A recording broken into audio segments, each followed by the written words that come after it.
Without a professional B2B content growth program, your biz is slowly being weeded out of existence, and it's your fault. So today, I want to get a bit more inspirational, a bit more motivational to inspire you to really make a decision to go all in on your online B2B growth before it's too late.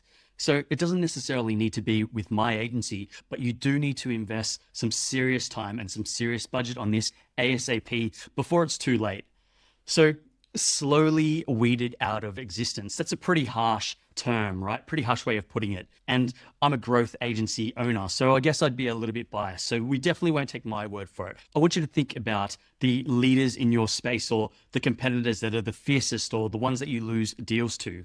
You'll notice in almost all industries, they're the ones that are bringing the new ideas. They're the ones that are releasing content that's unique, insightful, inspiring, and putting it in front of the right audience at scale.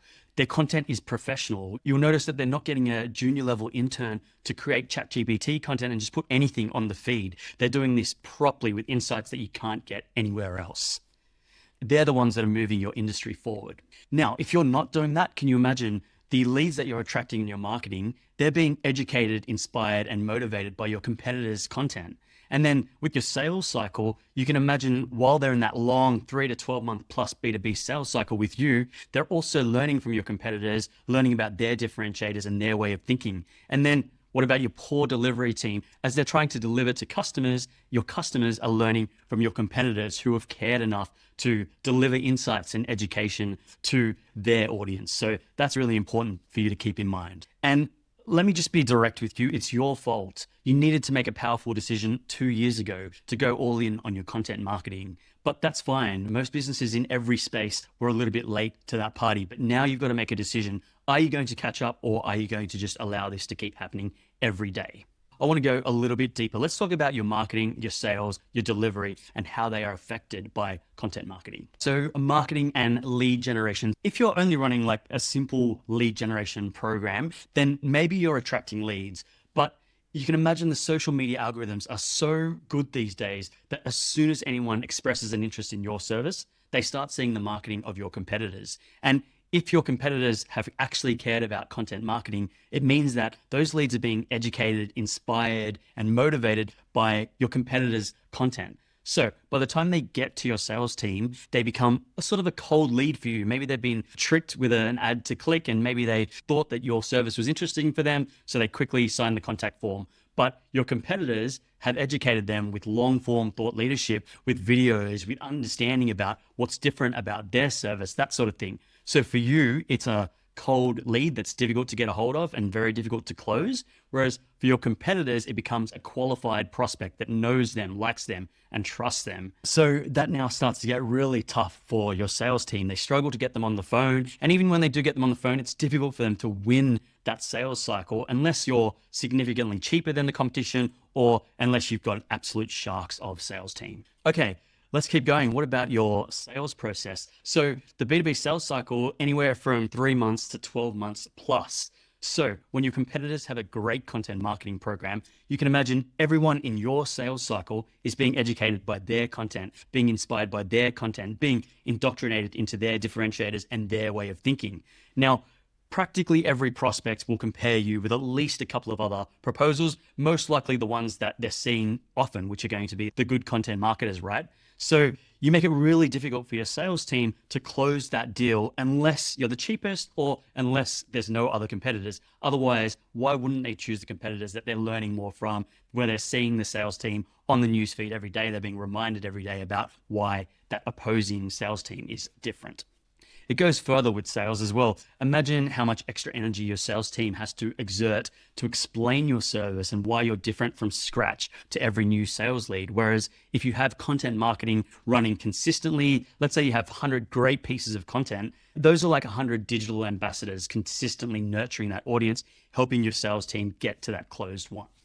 Okay, but it doesn't stop there. Now let's think about your poor delivery team. So while they're delivering to your customers, if you don't have a good content marketing program, then your customers are forced to learn from your competitors. So they're learning from your competitors' content, what your competitors believe, how your competitors deliver, why your competitors are different. So that makes it really tough for your delivery team to stand out as experts when your customers are seeing the competition on the newsfeed every day and learning from them, right? So as a result, your customer lifetime value reduces, churn increases. You'll be able to see this over the last couple of years as you've got competitors producing much better content marketing.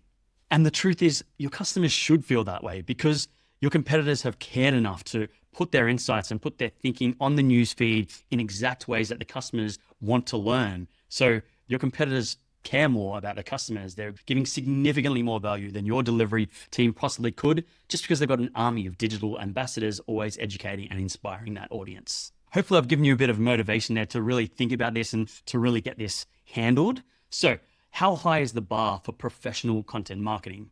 Look, it's not going to work with an intern or a junior releasing rubbish ChatGPT content to the newsfeed. Audiences have already got sophisticated enough to understand immediately whether there's depth in a piece of content or whether it's just rubbish being there for the sake of being there.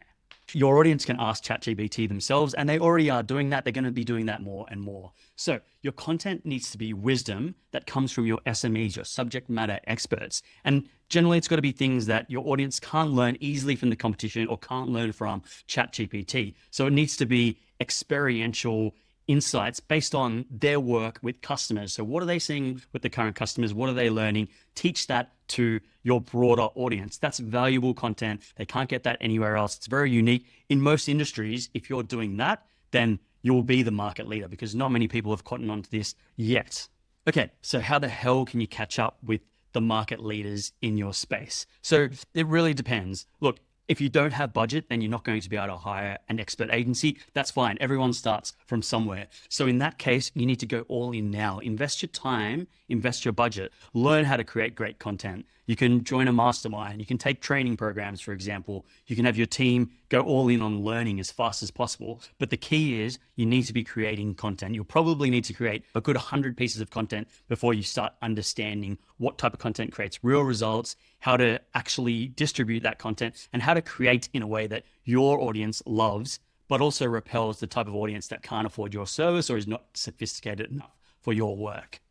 Look, it's probably going to take you about 1 to 2 years to catch up to the level required, but that's fine. That's an investment that's mandatory. Again, when you've done that level of training and experience, you get to the stage where you can create your 100+ digital ambassadors that are always pushing your business forward at all times while you sleep. So it's worth the investment, and frankly, it's mandatory. Or the other way, of course, is to hire an experienced agency that has the process. This all can be built out in 3 months at a world-class level. So starting from near scratch to getting to market leading in your space, it's a 3-month process.